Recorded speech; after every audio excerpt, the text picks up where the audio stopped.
예, 투표 마감까지 15분 정도 남았습니다. 이번 선거는 문재인 정부에 대한 중간 평가 성격을 띠고 있는 데다가 미니 총선 수준의 국회의원 재보궐선거도 진행되면서 정치적 무게를 더하고 있습니다. 네, 전문가 모시고 이번 선거의 의미와 앞으로 다가올 선거 결과에 대해서도 전망을 해보도록 하겠습니다.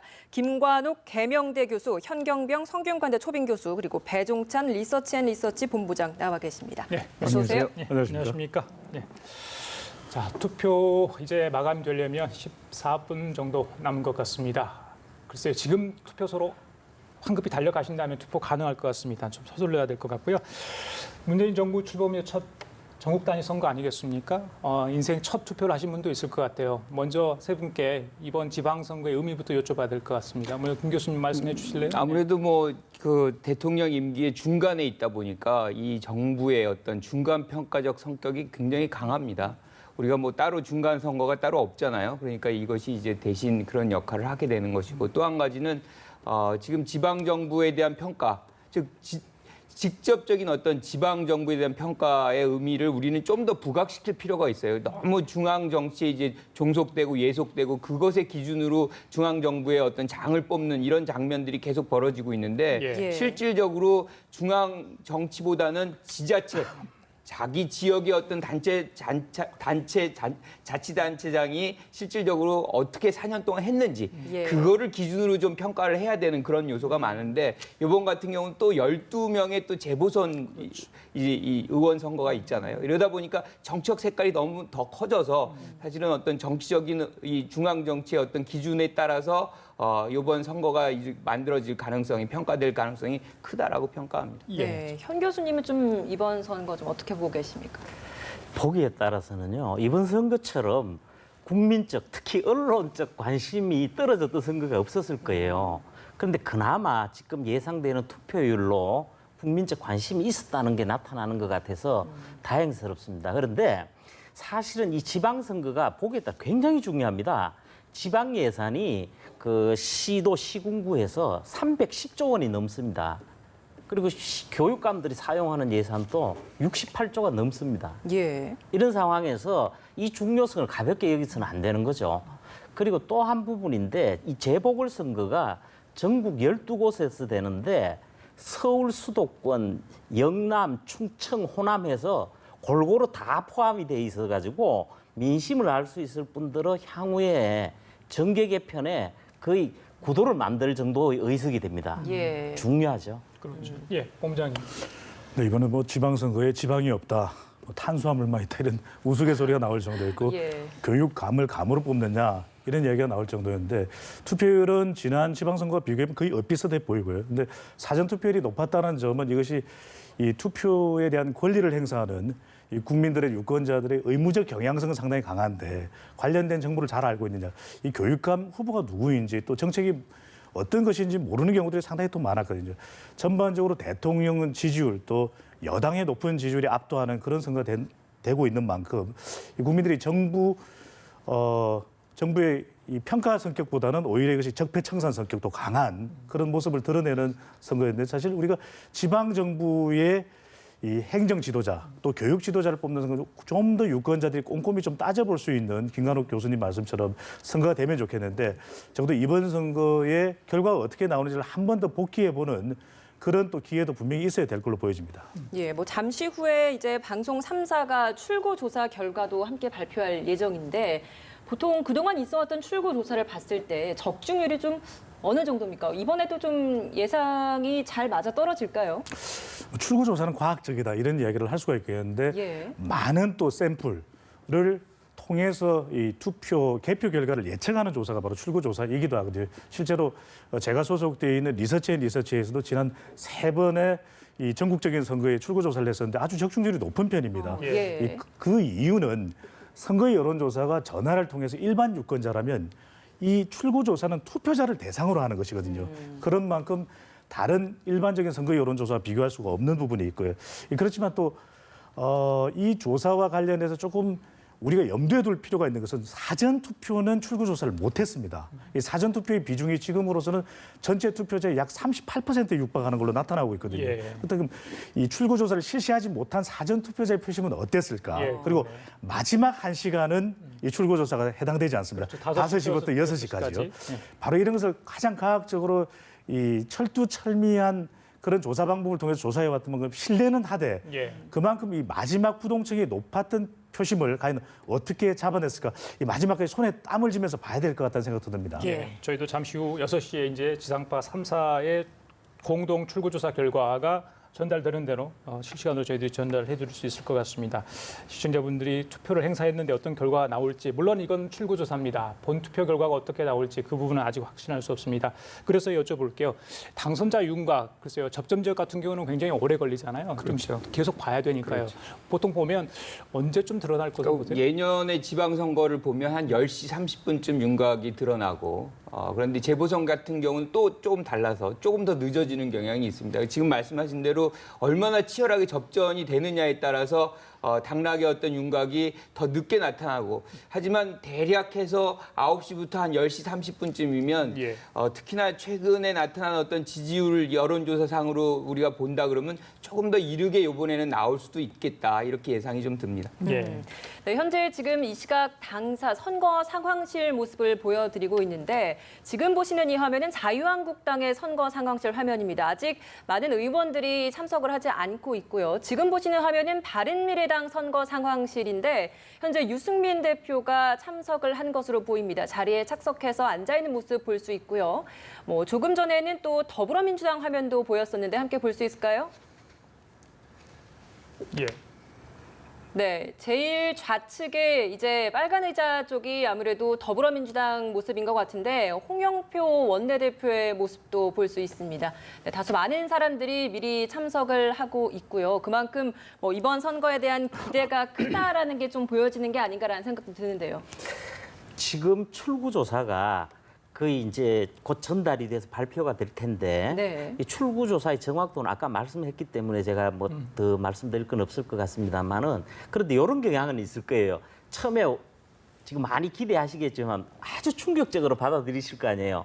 그런데 초반 발표는 그동안 역대로 보면은 그 여당이 다소 유리한 측면은 있습니다. 그러면서 접전 지역일수록 뒤로 갈수록 출구조사와 조금 오차가 나는 부분은 있다. 이런 부분은 조금 생각하시면서 보시면 될 것 예. 같아요. 근데 우리가 2010년을 보면 17개 관역단체장이 다 맞췄어요. 맞습니다. 14년을 보면 경기도 하나 빼고 예. 16곳이 접종률이 맞췄고 굉장히 높은 굉장히 높은 편이에요. 예, 맞습니다. 자, 각 당사의 표정 보고 계시는데요. 글쎄요, 출구조사 결과 보고 희비가 엇갈리죠. 박수를과 환호가 있는 곳이 하면 글쎄 조금 더 지켜보자. 그래서 차분한 모습을 보이는 것도 있습니다. 저희들이 잠시 후면 그걸 알 수 있을 텐데 투표율 잠깐 얘기를 하셨습니다. 사전 투표율이 굉장히 높았다 나오는데 지금 제가 알기로 1회 때 선거 1995년이죠. 그때 이후에 60%를 돌파한 적이 없다고 하지 않습니까? 그래서 이번에 투표 결과 어떻게 나올지 궁금한데 예, 배 교수님 어떻게 원장님? 네네. 이 투표율이 중요한 이유는 이제 전체 투표율이 어떻게 되느냐도 중요하지만 연령대별 투표율이 중요한 것이거든요. 과연 이 선거 여론조사는 투표율을 고려하지 않습니다. 모든 세대가 이 투표율이 동일하다라는 것을 가정하고서 발표되고 또 이것이 이 산출되는 그런 조사 결과이기 때문에 20대의 투표율이 과연 얼마가 되느냐. 이번에 세대 대결 구도도 뚜렷하게 나타나고 있거든요. 예, 그러면 50대, 60세 이상 유권자들의 투표율이 얼마나 되느냐도 이 선거의 최종 결과에는 큰 영향을 줄 수 있습니다. 그리고 다른 역대 선거 여론조사 비교할 때 이번 지방선거를 앞두고 실시된 여론조사에서 부동층이 많았습니다. 난 몰라. 난 대답 안 하겠다. 이런 사람들이 있는데 우리 시청자분들이 잘 모르시는 것 중에 하나가 출구조사를 할 때는 모두 속마음을 드러낼 것이다. 그렇지 않습니다. 실제 출구조사를 해보면요. 적어도 적게는 10%, 많게는 20%가 넘을 정도로 이분들도 속마음을 드러내지 않습니다. 출구조사마저도. 예. 그것을 과학적인 방법으로 연령 또 성별로 이렇게 이제 추세를 추정해서 최종적인 분석을 담아내는 방법이거든요. 그만큼 이번 선거가 다른 선거보다는 샤이 보수 이야기가 나올 정도로 이 사전 투표율도 딱히 우리가 뭔가 기준으로 삼기 힘든 애매한 수치. 지난 지방선거와 거의 비슷하거든요. 그러니까 어디 쪽에 유리하다라고 이야기하기 어려운 최종 투표율이. 예, 예. 그리고 또 사전 투표율은 2배나 높았지만 이건 이 편의성 때문에 편리하거든요. 사전 투표가요. 예. 바로 이런 부분 때문에 지금 몇 분밖에 안 남았는데 네. 출구조사가 어떻게 나올지 매우 궁금합니다. 지금 네. 보면 56.1%잖아요. 그래서 60% 돌파 가능성 있을까요? 지금 최종 집계는 한 7시 반 정도에 선관위에서 중앙선관위에서 발표를 할 것 같습니다만 지금 상황 볼 때 어때요?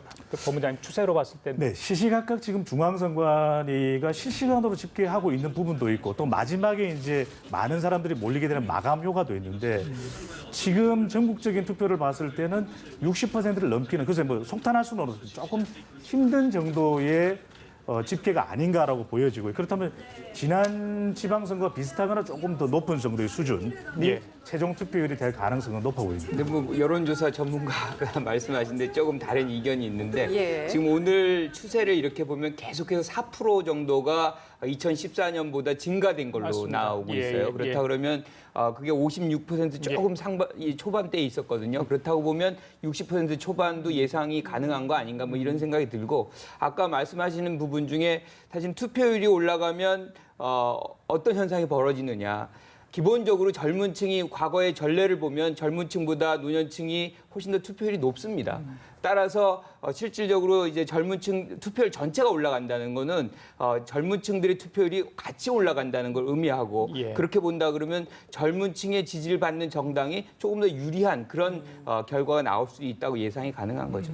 그렇기 때문에 좀 보통은 이제 진보 진영에게 투표율이 높으면 진보 진영에 유리하다라는 이야기가 많이 나오는 것 같은데 지금 요즘 같은 상황에서 보면은 이제 사전 투표율이 많이 올랐다는 것 이게 이제 홍준표 대표의 이야기에 따르면 이제 그렇기 때문에 이제 보수 진영들도 숨은 샤이 보수도 움직이게 만들 것이다라는 걸 보면 투표율을 올리는 데는 홍 대표도 굉장히 좀 기대감을 가지고 있는 것 같거든요. 그렇죠. 뭐 아무래도 다 각자 해석을 다르게 하는 예. 거고 또 특히나 이제 사전 투표 같은 경우는 앞에서 현장으로 이제 투표를 이제 알아볼 수 있는 방법이 없잖아요. 네. 그렇다 보니까 이제 너도 나도 자신들의 어떤 샤이 보수다 아니면 젊은층이다 뭐 이렇게 얘기를 하는 거지만 기본적으로 이제 추세가 제일 중요하잖아요. 그래서 예. 그 추세를 기준으로 해서 파악하면 될 것 같습니다. 예. 예. 자, 잠시 후 오후 6시 약 2분여 남았습니다.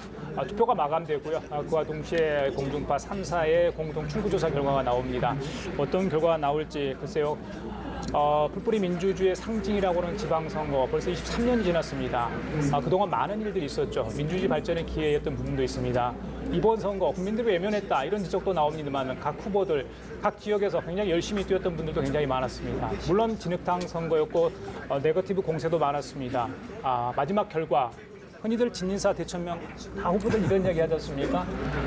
많이 땀 흘리신 분들 박수를 좀 쳐드리고 싶고요. 잠시 후면 그 결과를 성적표를 받아볼 수 있을 것 같습니다. 오늘 선거 결과는 10시 반 정도에 이제 당락의 윤곽이 드러날 것으로 보입니다. 네, 이제 1분 정도밖에 남지 않았기 때문에 지금 화면 뒤쪽에 보이는 3개의 큰 화면이 각 당사의 선거 상황실 모습인데 모든 당 대표와 원내대표, 당 관계자들이 참석해서 준비를 하고 있는 것 같습니다. 화면을 통해서 이제 출구 조사 결과를 기다리고 있는 모습 함께 보고 계십니다. 예. 저 정도 시간 남았는데 출구조사 결과, 물론 이게 본 투표 결과하고 어떻게 이제 연관이 있을지 좀 기다려봤습니다. 굉장히 떨릴 것 같아요. 모든 후보들 또 중앙당 또 관계자들도 그렇고. 저도 몇 번 경험을 해봤는데 당사자는 거의 그냥 또 표현이 뭐합니다만은 사형 선고라는 말은 적합할지는 모르겠는데 예. 어떤 선고를 기다리는 심정 예. 그런 정도가 희망있는 심정일 것 같아요. 예. 그런데 이제 국민 여러분께서는 나름대로 입장이 있겠지만은 이번 출구 조사를 보시면서 또 그리고 투표를 개표하는 게 한 7시 반 전후가 될 텐데 그때부터 한 5% 정도 개표를 하면 거의 경향이 맞습니다. 그때 유리한 후보가 이깁니다. 접전 지역은 다르지만 네. 예, 그런 차원에서 보시면 될 것 같아요. 네. 네, 현재 카운트다운 들어갔습니다.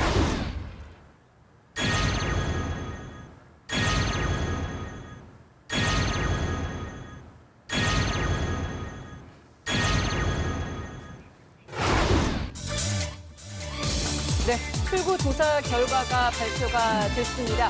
위에 화면이 보이는데요. 화면에서 보이는 표정이나 행동들을 통해서 지금 각 당의 분위기가 어떤지 충분히 예측할 수 있는 것 같습니다. 네, 더불어민주당 화면이 굉장히 밝아 보이고요. 박수를 치고 있는 모습도 많이 보였고요. 유승민 의원과 손학규 선대위원장 그리고 한국당 모습까지 볼 수 있었는데 굉장히 좀 침울한 표정인 것 같습니다. 반면에 더불어민주당은 굉장히 박수를 치면서 환호하고 있는 모습 지금 함께 보고 계십니다. 예, 지상파 3사의 출구조사 결과가 공개됐습니다. 저희들이 이제 실시간으로 받아서 여러분들한테 제공하기 때문에 약간의 시간차는 있습니다만 현재 각 당의 표정을 보면 대충 출구조사 결과 어떻게 나왔는지는 알 수 있을 것 같습니다. 예. 저기 대통령이 네. 지금 상황을 보면 글쎄요, 더불어민주당의 당직자들 환호하고 박수를 치고 있거든요.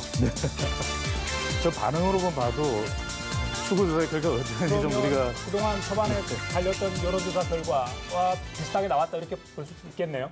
그러니까 지방선거 그리고 재보궐판세에서 중요한 것은 결국 정당 지지율이 어땠느냐 이 부분이 사실 중요한 기준이 될 수 있고요. 또 예. 잠시만요. 네. 자, 민주당이 서울 등 14곳에서 승리를 했습니다. 한국당은 대구 등 2곳에서 승리한 것으로 출구조사 결과가 나왔고요. 자, 그리고 12곳의 국회의원 재보궐선거 있었지 않습니까? 민주당이 10곳, 한국당이 한 곳에 승리를 했습니다.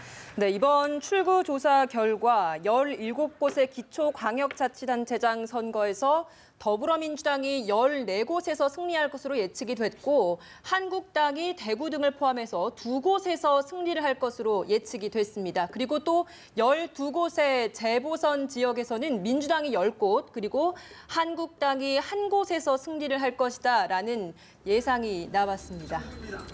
예, 좀 결과 좀 분석해 볼까요? 광역자치단체장입니다. 17곳 중에서 민주당이 14곳, 글쎄요, 9곳 정도 제일 처음에 했다가 분위기가 좀 좋아졌다 해서 14곳, 15곳까지 봤는데 14곳 승리를 했습니다. 그런데 최종적으로는 13곳에서 14곳이 우세할 것이다 이렇게 봤는데 결국에는 14곳. 예측대로 됐네요. 예, 예측대로 다 이루어진 것이고 예. 반면에 이제 자유한국당 같은 경우는 6석을 원했던 거죠. 그리고 홍준표 대표도 6석을 마지노선으로 했는데 예. 결국에는 TK 지역인 것 같아요.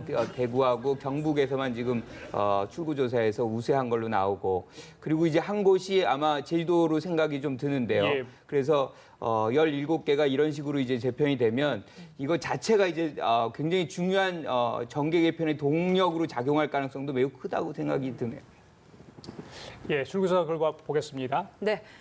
네, 서울시장 출구조사 결과인데요. 더불어민주당 박원순 후보가 55.9%의 득표를 할 것이다라는 예상이 나왔습니다. 네, 이번에는 인천시장을 좀 보도록 하겠습니다. 더불어민주당의 박남춘 후보가 59.3%로 당선이 될 것이다라고 예측이 됐습니다. 예, 경기지사 보시겠습니다. 더불어민주당 이재명 후보가 59.3%로 출구조사 결과가 나타났습니다. 네. 깜깜이 기간 동안 결과가 바뀌지 않을까라는 예측들도 있었습니다만 결국에는 더불어민주당 이재명 후보가 59.3%로 당선이 될 것이다라고 출구조사 결과로는 예측이 됐습니다. 예, 일단 광역자치단체장 선거 17곳 중에 여당이 14곳 그리고 야당이 3곳에서 우세를 보인 것으로 출구조사 결과가 나타났습니다. 자, 현 교수님께서 좀 이야기를 해주셔야 할까요? 일단 저 부분입니다. 출구조사입니다. 예. 네. 사실 지금 나온 곳 중에서는 관점 지역이 관심 지역이 이제 경기였습니다. 예. 그런데 제가 한번 말씀드린 적이 있는데 유권자들은요 선거 운동이 시작되기 전에 후보자를 결정하는 비율이 통상 50%를 훨씬 넘었습니다. 그리고 선거 중반이 가기 전에 한 70~80% 거의 결정을 합니다. 이재명 후보를 둘러싼 저 부분이 배우와의 그 스캔들 부분이 터진 게 그 시기를 지날 때였습니다. 그래서 예. 영향을 미치기 어려웠다는 부분이 있어요. 오히려 경기 도민 입장에서는 그 정책 선거를 하지 못하는 모습에 대해서 안타까움이 있었을 뿐이지 선거 전체의 판세에서 영향을 줬다고 보기는 어려웠던 것 같아요. 예. 네, 수도권 지역에서 이제 특히 인천 지역이나 뭐 이런 지역에 뭐 투표율이 낮았던 것도 어떤 의미였는지 좀 짚어봐야 될 것 같은데 인천 관련된 아직 뭐 출구조사가 저희가 들어온 것은 없습니다만 여기에 대한 결과도 좀 연관지어서 봐야 될 것 같거든요. 전반적으로 지금 50% 훨씬 넘는 차이를 이제 표를 얻어가고 있잖아요. 지금 예. 민주당이. 이거는 기본적으로 차이가 굉장히 컸다. 즉 당락을 어느 정도 윤곽이 유권자들 머릿속에서도 굉장히 컸고 그 장면이 나까지 내가 투표장에 나가야 되는 것이냐 뭐 그런 부분이 인천에서 좀 작용을 한 거 아닌가 이렇게 해석을 가능한 것 같습니다. 예, 저희들이 예. 출구조사 결과를 조금 알려드릴게요. 자, 서울 지역 같은 경우는 더불어민주당 박원순 후보가 승리한 것으로 출구조사 결과 나왔습니다. 부산시장 같은 경우는 더불어민주당 오거돈 후보가 자유한국당 서병수 후보를 이긴 것으로 이렇게 출구조사 결과가 나타났고요. 대구의 경우 자유한국당의 권영진 후보, 보수의 텃밭이었죠. 권영진 후보가 28.3%로 더불어민주당 임대현 후보를 근소한 차이로 이긴 것으로 지금 현재 나타났습니다. 네, 현재 또 추가로 나오고 있는 격전지 어떤 결과가 나오는지 함께 살펴보도록 하겠습니다. 네, 지상파 방송 3사의 출구 조사 결과입니다. 아직까지 개표가 되지 않았기 때문에 개표가 된다면 충분히 바뀔 수 있다는 점 고지해 드리도록 하겠습니다. 네, 먼저 서울시장 출구 조사 결과입니다. 더불어민주당 박원순 후보, 앞서 말씀드린 대로 55.9%의 득표를 통해서 당선이 될 것이다라고 예측이 됐습니다. 네, 다음 보도록 하겠습니다. 부산시장입니다. 네, 이번에는 텃밭이 바뀌었습니다. 민주당이 탈환을 한 것으로 보이는데요. 더불어민주당 오거돈 후보가 당선이 될 것이다라는 예측이 나왔습니다. 네, 이번엔 대구입니다. 이 대구 지역은 한국당이 수성을 하는 데 성공했습니다. 자유한국당 권영진 후보가 52.2%로 승리를 할 것이다라는 결과가 나왔습니다. 예, 인천으로 가보겠습니다. 고교 선후배 사이에 경합을 벌였던 곳이죠. 더불어민주당 박남춘 후보가 59.3%로 이긴 것으로 현재 나타났습니다. 예, 출구조사 결과를 말씀드리고 있는 겁니다. 예, 울산으로 가보겠습니다. 더불어민주당 송철호 후보가 55.3%로 승리한 것으로 나타났습니다. 네, 울산의 경우에도 보수의 텃밭이었는데 이번에는 새롭게 민주당이 자리를 하게 된다는 점 예상을 해볼 수 있을 것 같습니다. 아직까지는 출구조사 결과라는 점 다시 고지해드리도록 하겠습니다. 예, 그리고 이번 선거에서 아마 가장 말이 많았던 것일 수도 있겠습니다. 더불어민주당 경기지사 선거에서는 더불어민주당 이재명 후보가 남경필 후보를 이긴 것으로 일단 이렇게 출구조사 결과가 나타났습니다. 네. 네, 경남지사입니다. 이곳도 최고의 격전지 중에 한 곳이었는데 더불어민주당 김경수 후보가 56.8%로 승리할 것이다라는 출구조사 결과가 나왔습니다. 네, 호남 지역입니다. 하나씩 보실까요? 전북지사인데요. 민주당 송화진 후보입니다. 75.3%. 자, 그리고 전남으로 가볼까요? 예, 자, 김영로 후보가 더불어민주당 김영로 후보가 82%라는 큰 글쎄요 득표율이라고 해야 될까요? 예, 일단 출구조사 결과니까요.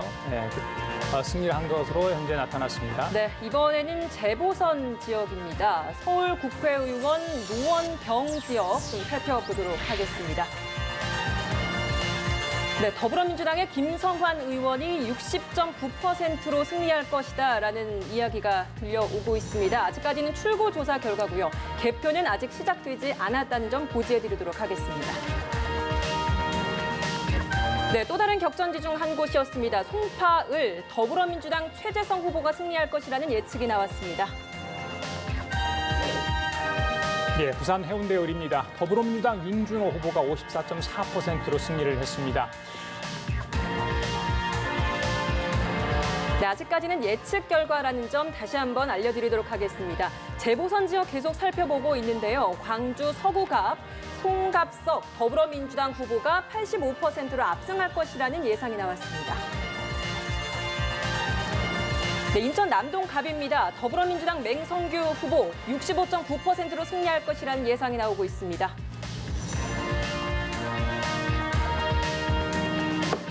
네, 이번에는 자치단체장 선거 결과 중에서 제주도지사 출구조사 결과를 보도록 하겠습니다. 무소속의 원희룡 후보 50.3%로 승리할 것이다라는 예상이 나왔습니다. 이곳도 격전지 중에 한 곳으로 예상이 됐었기 때문에 원희룡 후보의 당선이 예측된다는 점 좀 중요하게 짚어봐야 할 대목이 아닌가 싶습니다. 예, 하나만 더 전해드리면요. 서울시 교육감 선거 조희연 후보가 승리를 한 것으로 출구조사 결과 나타났다는 얘기 말씀드리겠습니다. 그래서요. 잠시 전 오후 6시에 발표된 출구조사 결과 시청자분들에게 전달을 해드렸는데 다시 한번 말씀드리지만 출구조사 결과입니다. 지금부터 이제 개표가 시작이 됩니다. 확정이 될 때까지는 많은 시간이 걸리겠죠. 일단은 출구조사 결과를 가지고 후보들, 그래서 일단 희비가 갈렸을 것 같은데 큰 틀에 이번 출구조사를 가지고 선거의 의미를 좀 짚어보도록 하고요. 구체적으로 좀 의미 있는 것도 나중에 하나씩 좀 짚어보도록 할까요? 일단 지방선거, 광역자치단체장 선거 17곳 얘기 좀 하겠습니다. 14곳에서 여당이 민주당이 승리한 것으로 나타났습니다. 이걸 어떻게 봐야 될지 일단 출구조사 결과를 보고 저희들이 좀 분석을 좀 해보도록 하겠습니다. 그러니까 예컨대 지금 격전지가 최대 격전지는 뭐 아무래도 수도권이죠. 그런데 지금 격차가 굉장히 크게 나게 난 상황에서 지금 민주당이 출구조사가 나와 있기 때문에 그만큼 민심이 한 방향으로 뭐 쏠렸다라고 예. 얘기를 할 수가 있을 것 같고요. 또 다른 부분이 PK 지역이 어떻게 될 것이냐. 사실은 한 번도 PK 지역에서 민주당이 이름으로 이제 승리를 한 적이 없습니다. 그런데 이번에 어떻게 보면 그 지역에서는 정권 교체를 이제 달성하게 되는 것이죠. 그래서 만약에 이제 PK 지역이 이 결과대로 그냥 판정이 난다면 아주 큰 정치 지형의 변화가 이번에 이 PK 지역에서 만들어졌다. 아주 역사적 장면이다라고 평가를 할 수 있을 것 같습니다. 예, 말씀하신 것처럼 이대로 끝날 경우라는 그렇죠. 그런 단서를 좀 달아야 될 것 같습니다. 예. 네, 현 교수님은 좀 가장 눈에 띄었던 지역 결과 어느 지역이었습니까? 저는 뭐 단연 서울로 생각을 합니다. 제가 지금은 서울에 살고 있기도 하지만 예. 정치적인 중심지고 수도 서울이라서 아무래도 관심도가 높고 또 나온 후보들이 몇몇 또 사실 대표성을 가지고 있는 후보들이 많았습니다. 그리고 정당별로 거의 승패를 좌우할 정도의 그 가중치를 부여해서 진행이 됐습니다만은 사실은 저는 그렇게 봅니다. 이번 선거, 지방선거에서 가장 중요하게 되어야 될 것이 우리 그 문재인 대통령의 집권 1년 차 정도의 시기였다는 부분이에요. 이 부분이 뭐냐면은 흔히 우리가 기울이진 운동장 그래서 정부 여당 지금 여권 후보가 유리하지 않느냐 이렇게 보는 것 같은데 그 논거의 가장 큰 부분이 집권 1년 차란 사실입니다. 집권 1년 차에 어떻게 책임을 묻습니까? 정권을 심판을 합니까? 예. 그리고 사실은 힘을 실어주고 싶은 욕구가 더 있겠죠. 그런데다가 요즘 그 남북 정상회담, 북미 정상회담 이렇게 해서 평안 무드로 가고 있는데 이런 분위기에서 어떤 좋은 결과가 이루어지기를 바라는 국민적 여망이 더해졌다고 보거든요. 그런데 이제 다음 총선에서나 대선에서는 확연히 달라지겠지만 이번은 그런 배경이 저는 가장 크다고 봅니다. 예. 네, 이번 예. 네, 출구조사를 기준으로 본다면은 표심의 변화는 없었다. 이 공중파 3사의 사전 여론조사를 보면은 1, 2위간 후보의 격차가 꽤 크게 나타났었거든요.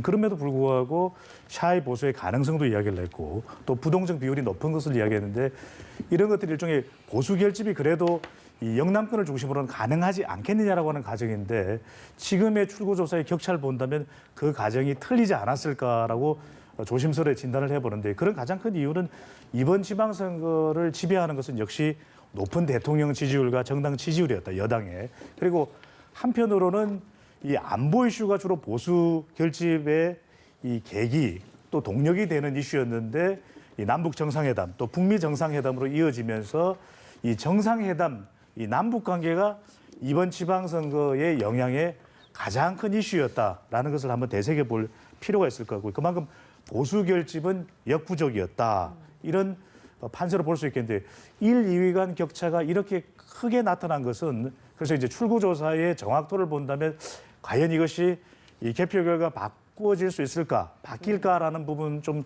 이 조심스럽게 설명을 드립니다만은 이 정도 큰 격차라면 참 개표 결과가 다르게 나타나기도 쉽지는 않아 보인다라는 설명을 드릴 수 네, 있겠습니다. 지금 나오고 있는 결과를 보면 출구조사 결과입니다만 서울 지역의 이제 서울시장 출구조사 결과를 보면 박원순 후보가 50% 이상의 득표를 받고 당선이 될 것이고 그리고 2위가 누구냐 사실 이게 가장 또 중요한 관전 포인트였는데 김문수 후보가 2위가 됐다라는 결과가 나왔습니다. 예. 결국에 이제 정당 투표의 성격이 굉장히 마지막에 작용을 했다. 즉 예. 안철수 후보의 어떤 개인적 역량이라든가 리더십보다 보수 쪽은 당으로 결집했다. 그렇게 우리가 해석을 할 수 있을 것 같고요. 예. 지금 전반적으로 봤을 때 이번 지방선거에서 제일 재밌었던 거는 야당 후보들이 계속 여론조사가 잘못됐다. 이게 표본이 잘못돼가지고 모든 것이 다 사실과 다르다라고 얘기했는데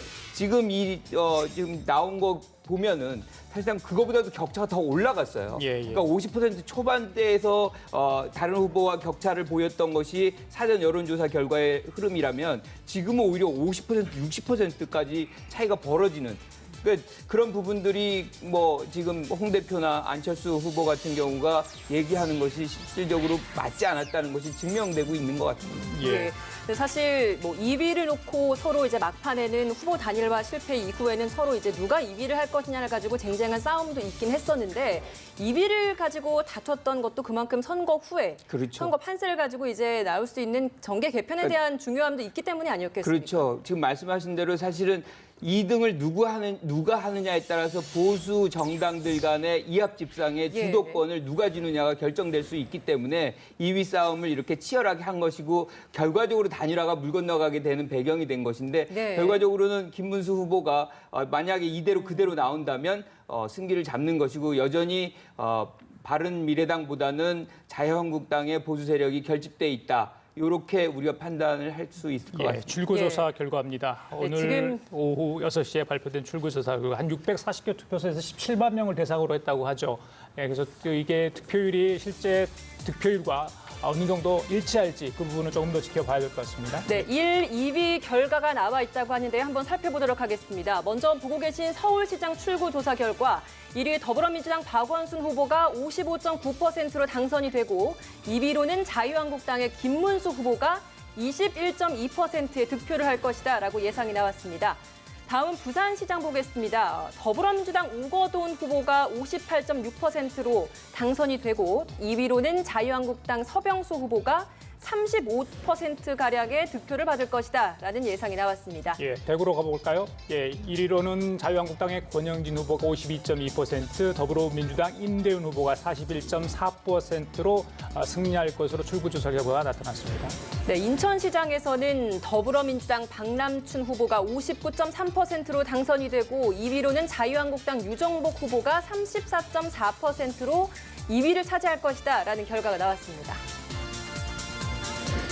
예, 광주로 가보겠습니다. 더불어민주당 이용수 후보 83.6% 그리고 정의당의 나경채 후보 6.2%의 득표를 보였는데요. 출구조사 결과입니다. 이용수 후보가 당선이 될 것으로 예측이 된 것 같습니다.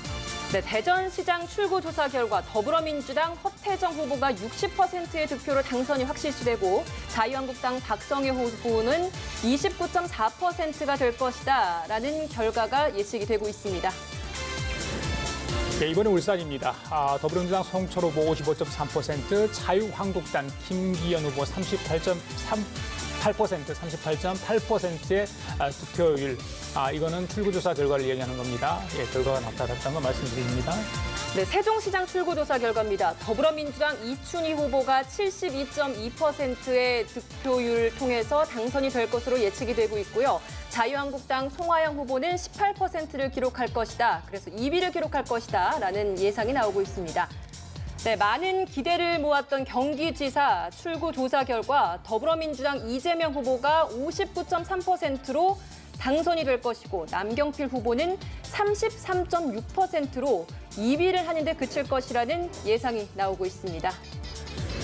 네, 이어서 강원지사입니다. 이번 3선 도전이었는데요. 더불어민주당 최문순 후보가 66.6%로 3선에 성공할 것이라는 예측 조사가 나왔습니다.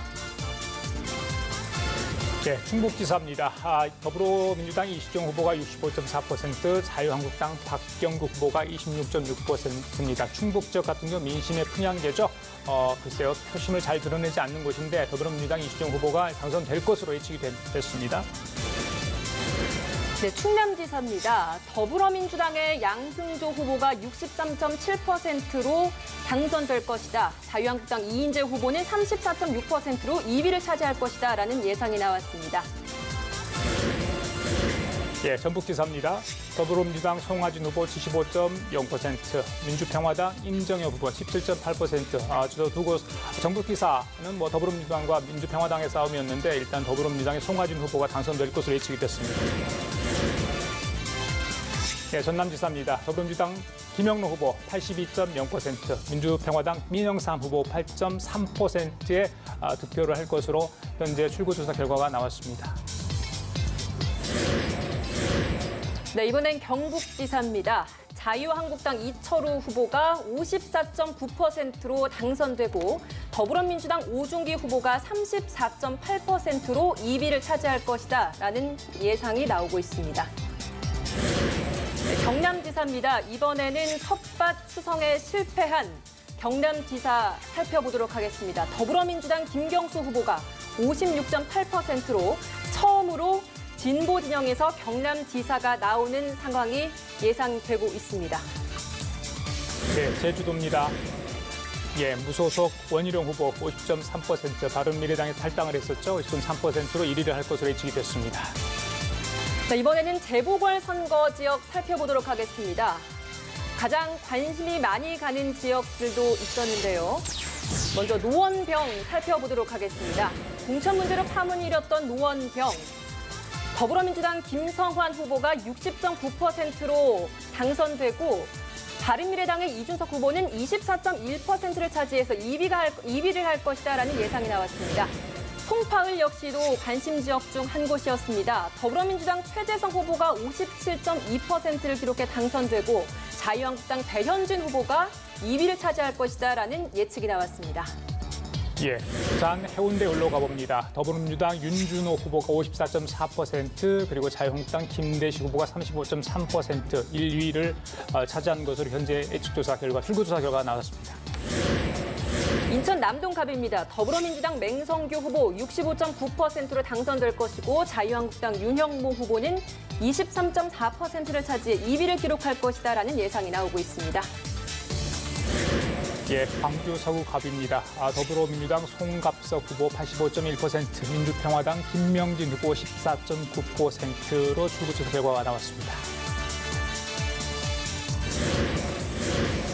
네, 울산 북부 살펴보겠습니다. 더불어민주당 이상헌 후보가 52.2%로 당선될 것이고 자유한국당 박대동 후보가 28.4%로 2위를 할 것이다라는 예측이 나왔습니다. 예, 충북 제천 단양입니다. 더불어민주당 이우삼 후보 40.6%, 자유한국당 엄태영 후보 45.7%, 굉장히 경합을 벌이고 있네요. 출구조사 결과, 글쎄요, 저 지역은 좀 끝까지 좀 지켜볼 필요가 있을 것 같습니다. 네, 충남 천안갑입니다. 더불어민주당 이규희 후보가 56.8%로 당선될 것이다. 자유한국당 길환영 후보는 34.5%를 기록할 것이다라는 예상이 나오고 있습니다. 네, 충남 천안병입니다. 더불어민주당 윤일규 후보 65.9%, 자유한국당 이창수 후보 26.3%를 출구조사 결과가 나타났습니다. 전남 영암 무안 신안입니다. 더불어민주당의 서삼석 후보가 72.4%로 압승할 것이라는 예상이 나왔습니다.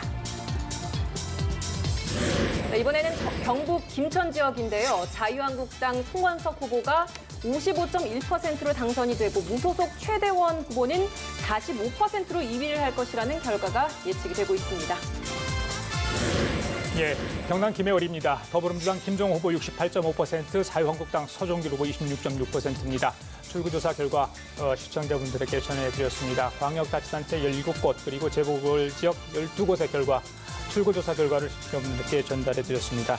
글쎄요, 이제 투표가 6시에 마감이 됐죠. 바로 이제 개표 작업이 시작이 됩니다. 당선자 윤곽이 이르면 밤 10시 30분쯤 드러난다고 하죠. 저희들이 계속해서 들어오는 대로 이 개표 결과, 그렇죠? 예, 시간을 좀 전달해 드리도록 하겠습니다. 일단은 광역자치단체장 얘기부터 좀 할까요? 선거, 현 교수님. 민주당이 압승한 걸로 일단 나왔어요. 그렇죠? 선거라고 하면 대부분 우리들이 흔히 프레임 전쟁이다 이렇게 이야기하잖아요. 그래서 민주당이 좀 전략을 잘 세운 건지 아니면 아까 전에 말씀하신 것처럼 정말 문재인 대통령의 지지율에 의존한 건지 저희들이 분석을 좀 해볼 필요가 있지 않나 싶어요. 예. 예. 아까 제가 말씀드린 대로 기울어진 운동장, 그러니까 집권 1년 차에 현 정부에 대한 힘을 실어주고자 하는 국민적 저변이 중요하다 그렇게 말씀드리고, 그런데다가 대통령 지지율이 70%대로 왔다 갔다 하고 있는 상황이 분명히 작용한 것은 맞습니다. 그런데 지금 프레임, 그러니까 선거 구도, 또는 후보 구도 측면에서 보자면요. 여당이 잘해서 이겼다고 보기는 어렵습니다. 오히려 야당이 당연히 해야 될 그 어떤 후보 단일화라든지 아니면 연정이라든지 다양한 형태를 통해서 국민적 관심을 끌고 실질적인 득표를 가져올 수 있는 행동을 했어야 되는데 그런 부분들이 거의 없었습니다. 사실 저는 지금도 안타까운 부분인데 서울하고 경기 같은 경우가 대표적입니다. 바른미래당의 안철수 후보가 있고 또 자유한국당의 김문수 후보가 있단 말이에요. 근데 경기에는 그 자유한국당의 남경필 후보가 있고 또 서로 간에 이런 조정을 할 수 있는 여지가 있는 부분이 있는데 그런 부분에서도 서로 상대방에 대한 양보만 요구를 했지 어떤 정치적인 어떤 타협을 이끌어내는 모습을 보이지는 못했어요. 그러다 보니까 그 어떤 정책 선거가 실종된 상황에서 안철수 후보 같은 경우는 지금 3위까지 밀려버리는 이런 상황이 된 것 같아요. 그 말은 뭐 단일화가 됐다라고 한다면 조금 더 다른 결과를 기대를 할 수 있지 않았을까라는 의미이신가요?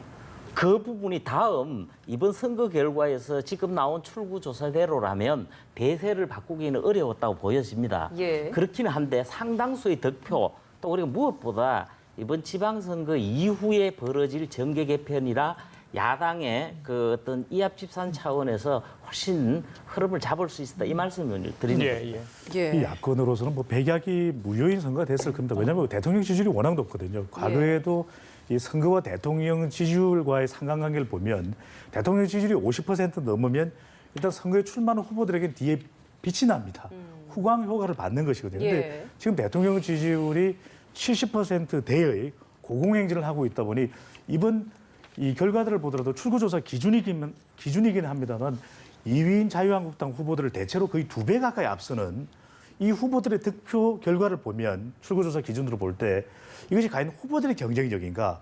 후보들의 경쟁력에 앞서서 이 문재인 대통령은 지지율의 완성이다라고 이야기를 할 수 있을 정도로 대통령의 지지율이 높거든요. 그리고 이 선거에서는 구도가 중요한데 지금의 구도는 앞서 현경병 교수님이나 또 김관호 교수님 말씀하셨던 대로 현 정부를 평가하는 것이 아니라 이 적폐청산에 더 유권자들은 이 방점을 찍고 있는 것입니다. 그러다 보면 백약이 무효일 수밖에 없는 것이 우리가 그래도 1, 2위 간의 격차가 좁혀졌을 것이라고 예상했던 지역을 살펴보면 경기도는 여배우 논란이 있었거든요.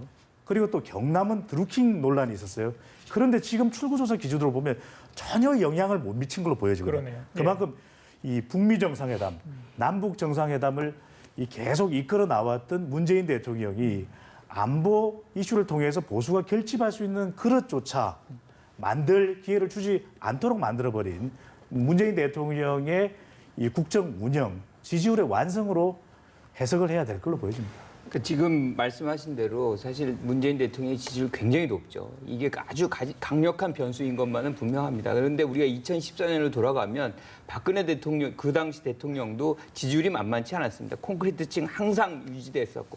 그런데 그때 상황을 보면 9대9 정도로 나뉘었거든요. 이 얘기는 무슨 얘기냐면 지금의 야당의 패배는 지금 말씀하신 대로 일대 다라는 어떤 정치 공학적인 구도적인 측면도 분명히 존재하지만 더 중요한 거는 사실 야당이 내용이 없어요.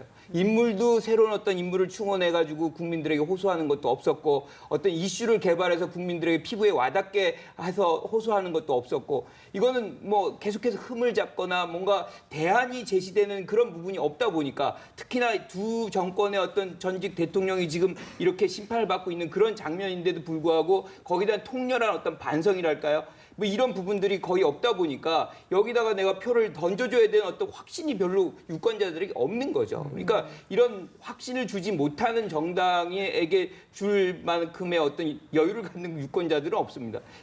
대한민국 유권자는 굉장히 응징적이에요. 그리고 잘할 때는 굉장히 칭찬해주고 표를 몰아주지만 그렇지 않을 때는 아주 강력한 벌을 내립니다. 그래서 요번에 그리고 이렇게 거의 이제 모든 영역에서 다 패배를 본 거잖아요.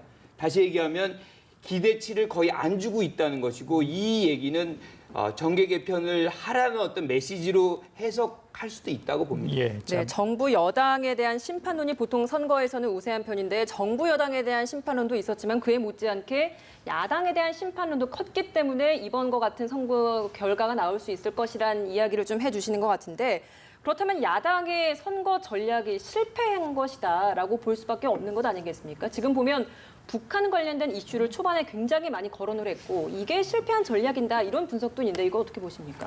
저는요, 야당이 전체적으로 그 전략적인, 전술적인 그 선거 지역에서의 활동 이런 부분에서 거의 완패를 자초한 측면이 분명히 있습니다. 제가 예. 세 가지를 꼭 말씀을 드리고 싶은데 아까 말씀드린 대로 첫 번째로 선거 구도나 후보 구도에서 전혀 일여 다야 구도를 정리를 하지를 못했습니다. 지금처럼 관심이 떨어지는 이 지방선거에서 후보 집중도를 높이기가 어렵습니다. 그리고 또 한 부분인데 사실은 지금도 남아있는 부분이 지난 정권에 대한 심판 부분이 남아있단 말이에요. 예. 그런데 그 남아있는 부분에 대해서는 국민들이 요구하는 것은 반성과 거래에 따른 쇄신인데 그 부분은 거의 뭉개고 가버렸어요. 예. 그러면서 전부 다 자기만의 이제 어떤 정치적 입지 차원의 접근을 해왔단 말이에요. 그러다 보니까 어떤 인적 쇄신과 어떤 국정에 필요한 정책 제시 이런 부분들이 굉장히 부족했던 겁니다. 예, 문재인 대통령의 지지율 그리고 야당이 스스로 자초한 측면 그런 부에 있다. 열심히 제가 뛴 한 가지를- 민주당 쪽으로서는 좀 섭섭해할 수 있겠어요. 추미애 대표 열심히 뛰었는데. 제가 볼 때는 저 더불어민주당은 당 대표부나 저 추미애 대표를 포함해서 이런 차원에서 보자면은 뭐 그 부분에 특히 주목할 부분은 아닌 것 같고 저는 아까 한 가지 부분을 조금 더 하면서 예. 여당 부분을 좀 말씀을 드리겠습니다. 그리고 또 한 부분이 지금 적어도 자유한국당이나 바른미래당 차원이라면은 국민들에게 대해서 반성의 모습을 보이는 것이 선거 때는 어떻게 나타나느냐 하면은 읍소 전략이라 해야 됩니다. 그런데 제가 보면요, 뭐가 그렇게 잘났는지 그냥 정부 여당에 대한 심판 그리고 예. 경제 파탄 상대에 대한 공격에 화력을 집중을 했단 말이에요. 그래서 제가 볼 때는 동정표에서 판이 갈리는 한국의 선거의 특성을 간과해 버렸지 않았냐 예. 이런 부분이 좀 안타깝습니다. 현병병 교수님의 말씀을 또 저는 수긍하면서도 조금 다르게 보는 부분은 예. 이번 선거를 바라보면서 그래도 숨어있는 보수표가 있을 것이라는 진단도 상당했지 않습니까? 예. 그래서 이 공중파 3사의 사전 전화 여론조사와 실제 개표는 다를 것이다. 여론조사 전문가가 보더라도 좀 다른 국면들이 있었어요. 왜냐하면 부동층 비율이 또 상당히 높았다라고 하는 것. 또 한편으로는 우리 여론조사에 잡히지 않는 그런 숨은 표가 지금의 이 선거 환경으로 볼 때는 진보 쪽보다는 보수가 많을 것이다. 그렇게 봤던 것이 정작 누구에게 투표하겠느냐고 물어봤을 때와 당선 가능성을 물어봤을 때는 또 달랐거든요. 저도 영남권만큼은.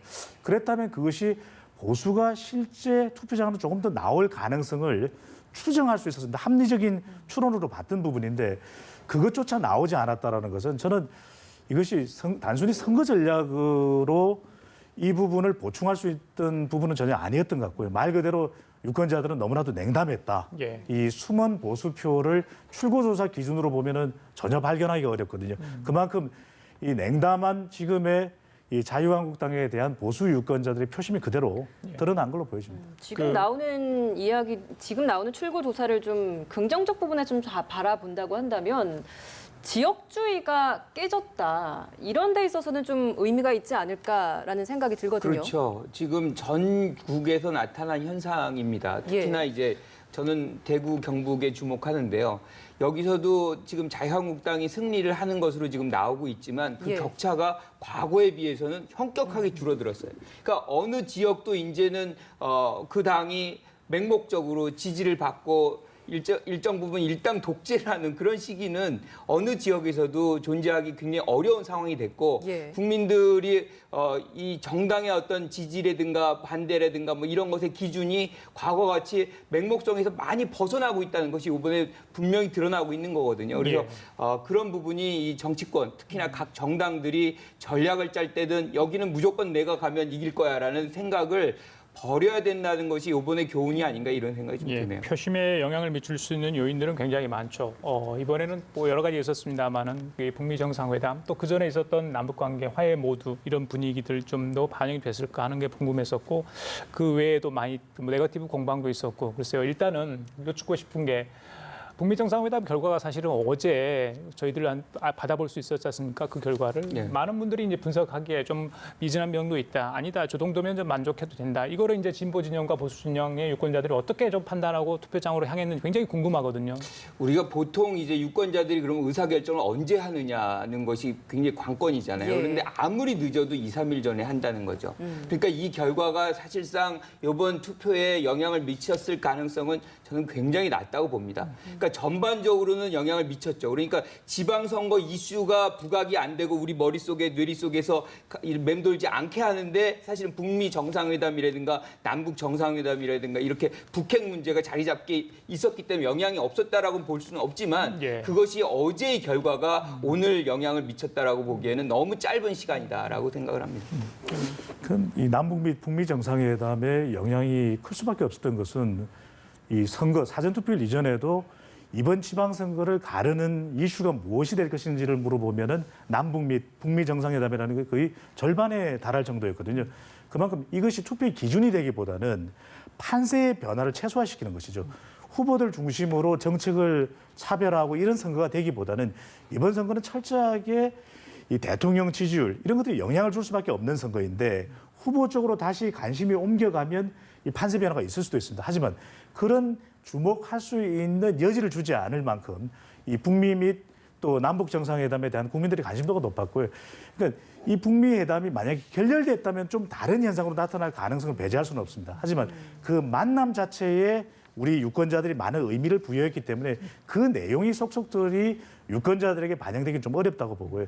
이 북미 및 남북 정상회담은 이번 지방선거에 전반적인 영향을 주는 가장 큰 이슈였던 것으로 보여집니다. 예, 재보궐 지역에서도 사실 민주당의 압승이 예상이 됐기 때문에 재보선 지역 중에서 관심이 있었던 지역구 중 몇 곳이 이제 잡음이 있었던 게 사실 자유한국당과 바른미래당 내에서의 공천 갈등이 있었는데 오히려 이 당에서는 당선이 안 나오고 더불어민주당에서만 죄다 당선이 나왔거든요. 어떻게 보셨습니까? 사실 그 공천 잡음이 전체 흐름에서 보자면은 광역단체 자격의 경우에 더불어민주당에서 상당히 나왔습니다. 그리고 그 전국적으로 호남을 중심으로 해서 벌어졌었는데 그런 부분들은 제가 볼 때 큰 흐름 속에 다 묻혀진 것 같아요. 예. 저는 지금도 말씀드리지만은 우리 역대 지방선거가 이번이 7번째인데 1995년부터 시작돼서 흐름을 보면요.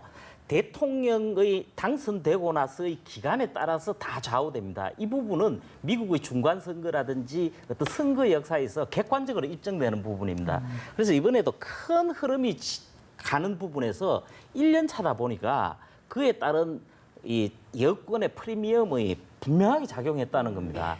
그래서 사실 지난 1998년에 김대중 대통령이 취임을 하고 바로 지방선거를 치렀거든요. 압승을 거뒀습니다. 그게 1년 차 아니거든요. 근데 그 외의 경우에 보면 1년 차에서 특히 2년 차 이상이 가면은 야당에 굉장히 유리해집니다. 특히 2006년 지방선거 같은 경우에는 야당이 노무현 대통령의 임기 말이었기 때문에 압승으로 가버립니다. 그리고 이런 어떤 흐름 자체도 우리가 꼭 봐야 된다는 부분이 있습니다. 예, 하나 제가 여쭤볼게요. 이번에 이명박 전 대통령은 투표를 했다고죠. 거소 투표를 했다고 합니다. 박근혜 전 대통령은 투표를 하지 않았다고 합니다. 전 정권 탄핵 이후에 사실상 어떻게 보면 지난번 대선이 있었고요. 처음 실시되는 그런 선거 아니겠습니까? 탄핵에 대한 국민들의 어떤 그런 흐린 기억들도 분명히 있었을 것 같고요. 아까 말씀하신 보수 야당에 대한 어떤 기대감, 좀 환골탈태하겠지 이런 기대감도 있었을 텐데 그걸 못 보여줬대 어떤 실망감들 많이 반영이 됐다고 보십니까? 어떻게 보세요? 그렇죠. 지금 아무래도 지금도 저는 적폐청산 구도에 있다고 봅니다. 지금 전직 대통령 2명이 재판을 받고 있고 그 과정이 순탄하게 지금 보여지지 않아요. 국민들 입장에서는 굉장히 좀 이것이 여전히 억울하다. 뭔가 이렇게 숨기고 이렇게 좀 그런 얘기들이 많이 나오니까 국민들 입장에서는 굉장히 불편하거든요.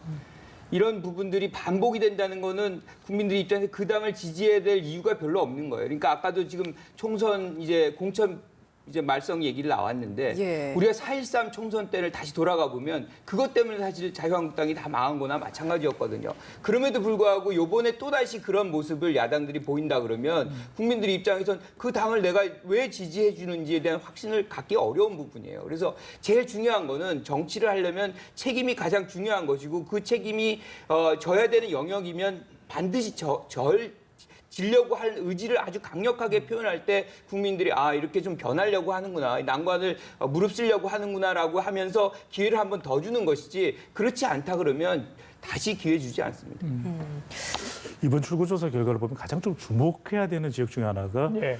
이 재보궐 보궐선거 지역 중에서 부산 해운대 을입니다. 예. 이 부산은 특히 이 보수의 텃밭이었던 곳이기 때문에 적어도 이 홍준표 대표가 가장 크게 공을 들였던 국회의원 선거 지역도 해운대 을이었거든요. 가장 측근이고 또 공천에 뒤따른 이야기들이 많았지만 그것을 무릅쓰고 또 공천을 감행했던 곳이 부산 해운대 을인데 예.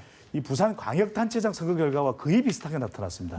그러니까 이 부산의 이 결과 판세가 이 정당의 높은 지지율, 여당의 그리고 대통령의 높은 지지율의 틀에서 못 벗어났다라는 것이거든요. 그런 만큼 이 지역에서 부산의 앞으로의 이 유권자 지형의 큰 변화, 이건 왜 더 중요하냐면은 앞으로 이제 총선도 남아 있는 것이거든요. 이 총선 뭐 1년 반, 약 2년 이후에 2년 뒤에 이 총선에서의 부산에서의 이 유권자 지형 변화가 과연 어떻게 될지 이번 한 번뿐이지 이 부산 해운대 을이 저는 자유한국당으로서 가장 뼈아픈 이 결과로 보여집니다. 예. 알겠습니다. 그 해운대 을도 이야기를 해주셨고, 그러니까 뭐 아까 송파을 이야기, 노원병 뭐 다 의미 있는 것이죠. 많은 분들이 특히 이 이야기를 하더라고요. 송파을과 노원병 같은 경우는 이 홍준표 대표의 키즈들이 뛰었는데 글쎄요, 그 적극적으로 홍준표 대표가 좀 뛰어주지 뒤늦게 조금 이렇게 지원 요청도 하고요. 그래서 조금 섭섭하다, 아쉬웠다 이런 이야기도 있던데 어떻게 보세요? 그 부분, 그 두 지역에 대해서는. 이 두 곳은요. 사실은 그 정치 신인들 그리고 국민적 인지도가 높은 야당 후보가 있었던 지역입니다. 아까 말씀하신 대로 송파을 같은 경우에는 배현진 자유한국당 후보도 있고 바른미래당에도 그 박정준 예예 앵커 출신의 두 후보가 나와서 충분히 그 진행이 됐습니다만은 뭐 제가 볼 때는 여당 후보가 한 명인 상태에서 여당에 대해서 전체적인 국민적 지지 흐름이 흐르는 상황에서 주목을 끌어내는데 실패한 거죠. 예. 그런 과정에서 그 노원병에서도 비슷한 상황이 벌어집니다.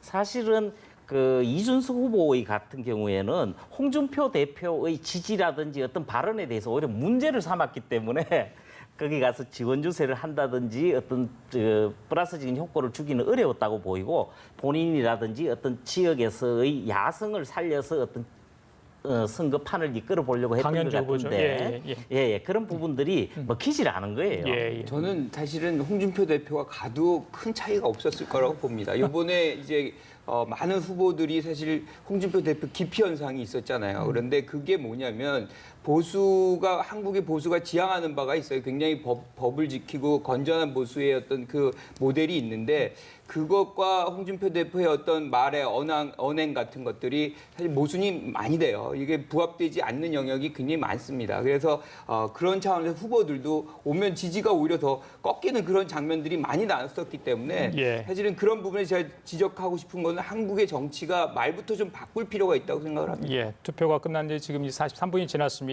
예, 자, 바른미래당 오늘 출구조사 결과를 보고 어떤 얘기를 했을지 글쎄요, 실망을 많이 하지 않았을까 싶습니다. 손학규 선대위원장, 뭐 박주선, 유승민 공동대표 출구조사를 지켜봤을 텐데 글쎄요, 좀 많이 낙담했을 것 같아요, 형 교수님. 바른미래당. 사실은요, 바른미래당 입장에서는 기대할 곳이 다른 곳도 따로 있지를 않아요. 예. 서울시장 안철수 후보의 당선 또는 선전이었습니다. 그런데 근데 3위 출구조사 결과. 예. 그 부분은요, 크게 한 몇 가지로 요약을 할 수 있을 것 같은데 사실 박원순 현 서울시장 후보에 대해서 그 양보를 했던 전력이 있잖아요. 그런 예. 부분이 있는 상태에서 이번에 나오는 명분을 하면서 박원순 시장에 대해서 공격을 많이 하기는 했는데 서울시를 어떻게 끌어가겠다는 괄목할 만한 주목할 만한 공약이 없었던 게 사실입니다. 사실 생각나는 게 있으신지 모르겠어요. 그런 상황에서 진행된 부분이 하나가 있고 또 한 부분이 김문수 후보와의 그 단일화 부분이 있었는데 제가 봐도 김문수 후보에 대해서 무조건적인 양보만 요구를 했단 말이에요. 그러다 보니까 본인 중심의 어떤 정치 질서, 어떤 꽉 막힌 이런 모습으로 이어지는 측면이 있지 않았겠냐 이런 부분이 있는 것 같고 네. 그리고 또 하나 볼 수 있는 부분이 이건 뭐 좀 여담이 될 수도 있겠습니다만은 오늘 또 보니까 그 안철수 후보의 그 홍보물에 그 광고에 선거 홍보에 보시면은 구글에서 조사에서는 1위가 나온다 이 부분이거든요. 사실 그 미국이라든지 다른 나라에서는 구글이 틀린 적이 없어요. 지금까지 한 번도 틀린 적이 없습니다. 예. 그런데 다른 나라는 구글 사용률이 거의 100%에 가깝습니다. 근데 우리나라는 네이버와 다음이 거의 독과점적인 구조에서 구글을 별로 이용하지를 않았어요. 네. 그래서 표본이나 모집단이나 어떤 응답률에서 낮은 데다가 그리고 그 방문하는 사람들이 속성이라는 게 투표를 하지 않는 사람들이 많은 공간입니다. 그런 특성을 감안하지 못한 부분이 어떤 패착으로 이어졌다. 뭐 이렇게 볼 수 있을 것 같아요. 예, 저는 조금 다른 시각이 하나 있는데요. 그러니까 뭐 단일화가 안 돼서 안철수 후보가 졌다. 뭐 그런 차원도 있을 수가 있을 겁니다. 그런데 사실 국민이 바라보는 거는 대선 후보였거든요. 이 대선이 작년이었어요. 1년도 안 돼서 사실 어떻게 보면 대선에서 졌다 그러면 그걸 책임을 지고 어떤 로우키로 새로운 어떤 길을 모색하고 나름 어떤 어려운 길을 가야지 그걸 기회를 한번 줄까 말까 하는데 예. 책임 정치라는 부분에서 뭐 거의 책임을 안 지고 나는 다시 선거에 나간다.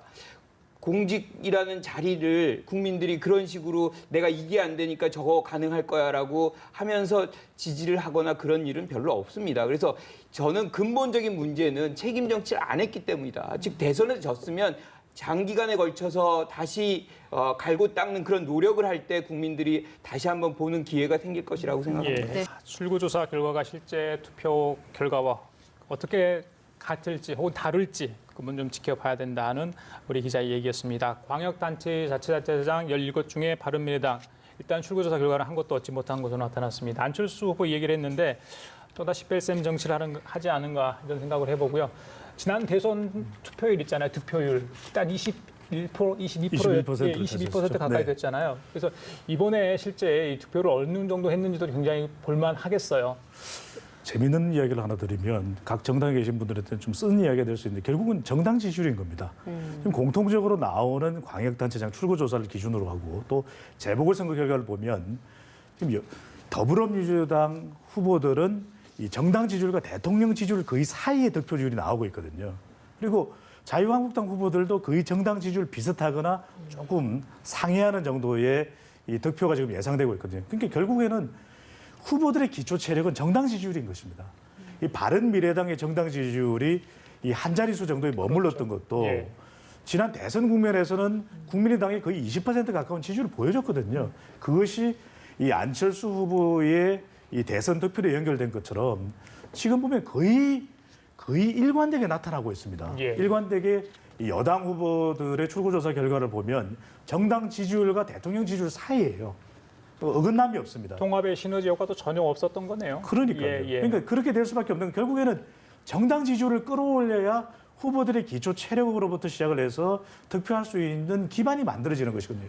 그 정당 지지율을 끌어올리기 위한 노력을 지금까지 해왔어야 됐고 앞으로도 이것이 과제가 될 수밖에 없다는 것입니다. 그리고 이게 기계적인 측면이 좀 있습니다. 무슨 배 부부장님 말씀하신 대로 사실은 이 지방선거라는 건 여러 명을 투표를 해요. 여러 명을 투표하고 우리가 6, 7장 받잖아요. 그리고 최대 8표죠. 그렇죠. 예. 그러다 보니까 그 기준을 인물 투표로, 즉 한 사람 한 사람을 보면서 투표하는 그런 경향보다는 정당을 기준으로 해서 투표하는 경향이 굉장히 강한 거죠.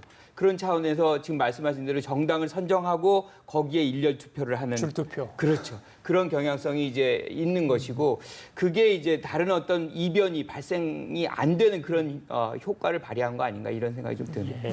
결국에는 바른미래당 같은 경우는 지지율을 끌어올리기 위해서는 정책 승부를 할 수밖에 없었던 것이고 이번 이 지방선거 결과를 예측하면서도 기껏 전문가들이 자유한국당의 숨은 표가 뭐 영남권에 특히 PK 지역에 일부만 있을 것이다라고 예상했던 것도 이 정당 지지율을 기준으로 해서 볼 때 큰 파란이 일어나기는 전반적으로 전국적으로는 쉽지 않았던 것을 또 예상하고 의미하기도 했던 부분이거든요. 예. 예, 전반적인 흐름을 지금 좀 살펴봤는데 이번에는 좀 구체적으로 각 지역별로 좀 들어가서 격전지별로 왜 이런 결과가 나왔을지를 살펴보도록 하겠습니다. 앞서 이제 서울시장 같은 경우에는 많이 좀 이야기를 해주신 것 같고 두 번째 격전지 중에 하나가 바로 경기지사였거든요. 경기지사 같은 경우에는 깜깜이 선거 기간 동안 충분히 뭐 바뀔 수 있지 않을까라는 예측도 나오기도 했었는데 결국 이재명 후보가 여론조사 결과와 비슷하게 이제 당선이 예상이 되고 있거든요. 왜 이런 결과가 나왔다 보시나요? 이게 깜깜이 기간도 그렇지만 그 전에도 깜깜이었어요.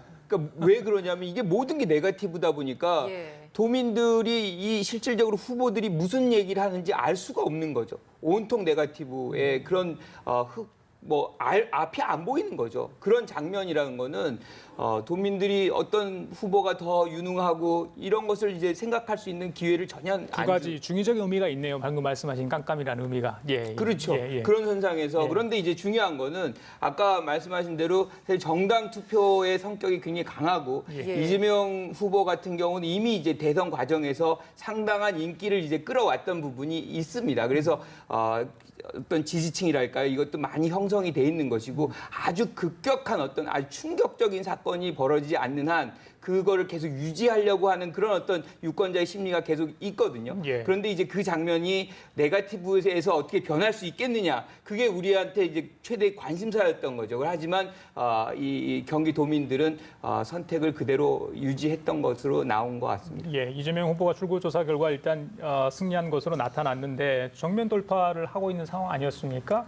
바른미래당에서 검찰에 고발까지 했는데 당선 이유도 걱정하는 분들이 일단 있었습니다만 또 뭐 문재인 대통령을 좋아하는 분들도 굉장히 여러 가지 또 거기에 한몫을 했다 뭐 이런 이야기도 나왔던 것 같고요. 어떻게 보십니까? 이 경기지사 출구조사 결과를 가지고 우리 현 교수님은?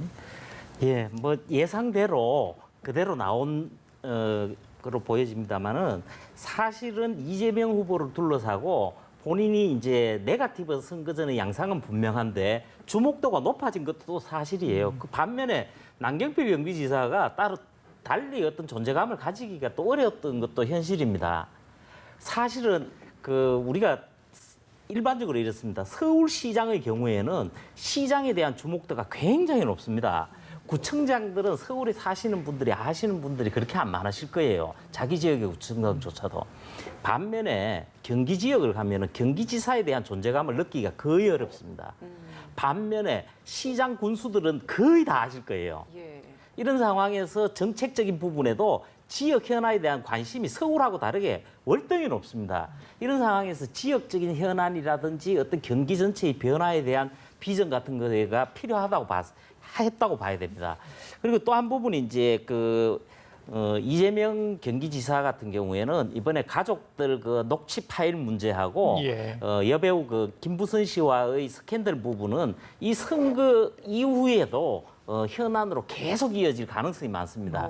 그런 점에서 양측의 어느 쪽이든 진실을 밝히기 위한 법적 절차가 진행돼서 깨끗하게 끊고 가는 부분이 필요할 겁니다.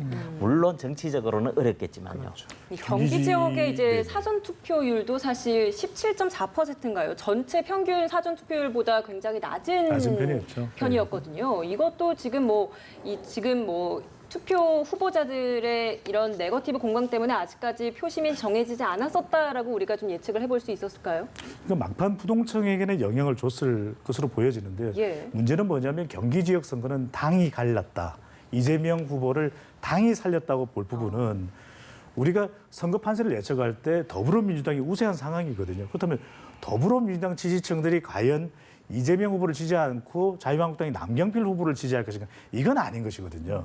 그러니까 이 더불어민주당 지지층에서는 실망한 유권자들이 있을 겁니다. 그렇다면 이 유권자들을 받아들일 수 있는 후보의 상황이 돼야 되는데 그렇다고 해서 더불어민주당 지지층들이 이 자유한국당 후보를 찍는 건 아닙니다. 그렇다면 다른 없는 부동층에서 유권자들이 흡수돼야 되는데 그런 상황은 아니었다는 거예요. 그리고 이 당 지지층들이 이 표심을 가른 거로 보여집니다. 예, 자 한국당이 4월과 낙동강 벨트 좀 가볼까요? 경남지사 선거 이야기 하지 않을 수 없죠. 김경수 후보가 일단 출구조사 결과 승리한 걸로 나타났습니다. 김태우 후보도 저력 있는 후보 아니었습니까? 드루킹 관련 의혹 것들을 지금 현재까지는 이겨낸 것으로 보이는데 물론 아직까지 뭐 격보 결과도 남아 있고요. 또 선거 이후에 또 어떤 상황이 벌어질지도 여러 가지 많은 분들이 일단 이야기가 되고 있는 상황인데 이 결과만으로 출구조사 결과만으로 어떻게 해석을 해야 될까요? 드루킹 사건이 사실은 효과를 발휘하지 못했다라고 얘기를 할 수가 있는 거죠. 지금 말씀하신 대로 김태호 후보 같은 경우도 지사를 했던 분이잖아요. 상당한 지지층이 형성이 돼 있습니다. 그럼에도 불구하고 이 김경수 후보가 이겼다는 것은 이 효과, 이 드루킹 사건에 대한 부분이 제한적으로만 영향을 미쳤다. 근데 그것이 사실상 계속해서 논란이 확대 재생산되고 있었는데 특검으로 가면서 이것이 제도화돼 버리는 거예요. 그러니까 예. 이 문제를 제도적으로 해소시킬 수 있다라는 믿음이 유권자에게 이제 있으면서 이 드루킹의 어떤 효과가 사라지고 이때부터 이제 본격적으로 후보들에 대한 어떤 평가를 기준으로 해서 갈린 것 아닌가 이런 생각이 좀 드네요. 예, 사실 이번 이 경남지사 같은 경우에는 4년 만에 또 리턴 매치여서 더 의미가 있지 않았겠습니까? 이번에는 김경수 후보가 결국 승리를 했네요. 제가 볼 때는요, 더불어민주당 여당이 선거 전략의 그 유일한 성공 사례라고 저는 생각을 합니다. 몇 가지가 또 더 꼽을 수 있지만 가장 돋보이는 사례입니다. 예. 사실 드루킹 댓글 조작 사건은 굉장히 휘발성이 강한 사건입니다. 그리고 이 부분이 정권 자체를 휩쓸 수 있는 사안인데 그 사안을 덮어버리는 게 있었잖아요. 남북 평화 분위기가 조성이 돼버리니까 네. 진행되는 부분이 있고 또 야당도 그렇습니다. 이 부분에 대해서 어떤 일치된 걸로 해서 굉장히 강하게 드라이버를 걸어서 일찌감치 특검을 발족을 시켰었어야 돼요. 그래서 뉴스를 만들었어야 되는데 이미 표심이 다 결정될 때쯤에 이제 특검이 구성이 되고 뭐 진행이 되고 있거든. 지금 이제 준비하고 있어요. 예. 그래서 이번 선거에 미치는 결과가 나타나기 어렵다고 봐야 되고. 여당이 잘 버텼네요. 네. 예, 그렇습니다. 그리고 특히 경남 지역 같은 경우는 이번에는요, 한번 정말 해볼 만했어요.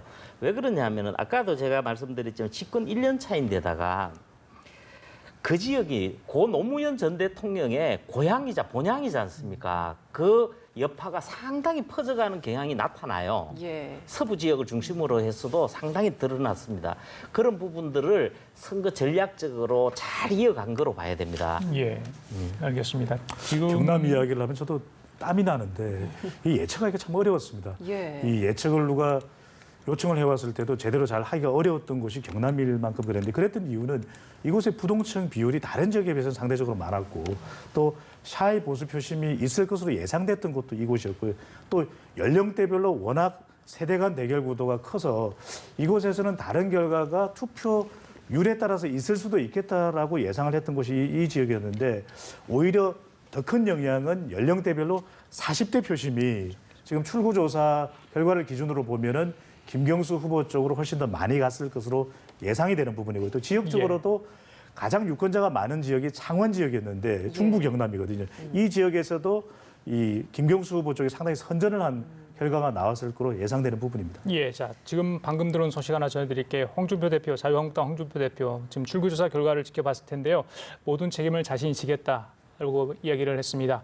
곧바로 사퇴 의사를 표시한 걸로 해석이 돼요. 지난번에 이제 광역자치단체장 6곳 이상을 하지 않으면 뭐 결정을 하겠다 그렇죠. 이렇게 책임을 지겠다 하였는데 어떻게 봐야 이미 되겠습니까? 본인이 이제 선언한 기준이 있습니다. 예. 그게 이제 6곳이었던 맞습니다. 것이고 예. 지금은 현저하게 그 밑을 이제 맴도는 그런 상황이기 때문에 그런데 저는 이 부분은 빠르게 이렇게 얘기한 거는 아주 잘했다고 생각을 합니다. 그러니까 어떤 형태로든 뭐 선거의 결과에 겸허하게 이제 받아들이고 그걸 책임을 지겠다는 모습으로 이제 국민들에게 비춰질 수 있기 때문에 예. 저는 뭐 이런 그리고 이제 그걸 누구에게 무슨 책임을 미룬다거나 뭐 이런 것보다는 이 모든 것이 내 책임이다라고 얘기하는 것은 공당의 한 대표로서 굉장히 뭐 마땅히 해야 되는 부분이다라고 생각을 합니다. 예. 사실 한국당 내에서 지금 홍준표 대표가 이렇게 좀 당내 후보자들에게 지지를 받지 못하는 행동을 한 것이 선거 이후에 전당대회를 바라보고 했던 점도 있다라는 시각도 있었거든요. 이렇다면 지금 이렇게 사퇴를 하고 나면 앞으로 이제 한국당은 좀 어떻게 우리가 예상을 해볼 수 있을까요?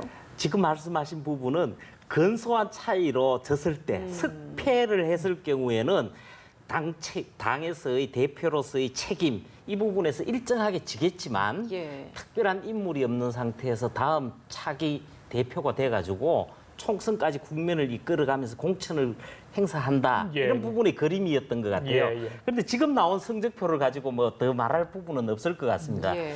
그런데 사실은 그동안 뭐 너무나 잘 아실 겁니다. 홍준표 대표를 둘러싼 각종 구설이 있었습니다만은 사실 저는 첫 단추에서 좀 아쉬움이 있어요. 큰 구도에서 봐야 되는데 이번 지방선거를 앞두고는 경제와 남북 문제가 있었단 말이에요. 그러면은 처음에 남북 문제를 평화를 위한 방향으로 가는 부분은 인정을 해줬어야 되는 겁니다. 예. 이 부분을 강성으로 해서 모든 것을 차단하고 북한과 어떤 군사적인 충돌까지 감수해야 될 위기 상황으로까지 가는 부분을 동의할 국민들은 그렇게 안 많을 겁니다. 예. 보수 우파 지지층도 그렇습니다. 이 부분에서 맥혀버리니까 이 정부에 대해서 사실 경제적인 부분부터 해서 지금 국정 실정을 둘러싸고 지적할 수 있는 부분들이 굉장히 많습니다. 그런 부분들에 단계가 넘어가질 않아요. 예, 예. 심지어 경제 현안도 초점을 맞추지를 못했어요. 그런 점에서 이번 선거를 끌어가는 어떤 전략적인 측면에서의 흐름이 제대로 맞지 않아져 버렸지 않냐 이겁니다. 홍준표 대표가 오늘 있었던 지방선거의 책임을 자신이 지겠다. 사실상 사퇴 의사를 표시한 것으로 해석이 되고 있습니다. 글쎄요. 그 당대표 임기 한 1년 정도 남지 않았나요? 이러면 뭐 한국당도 내용에 빠질 수밖에 없을 것으로 보입니다. 본부장님.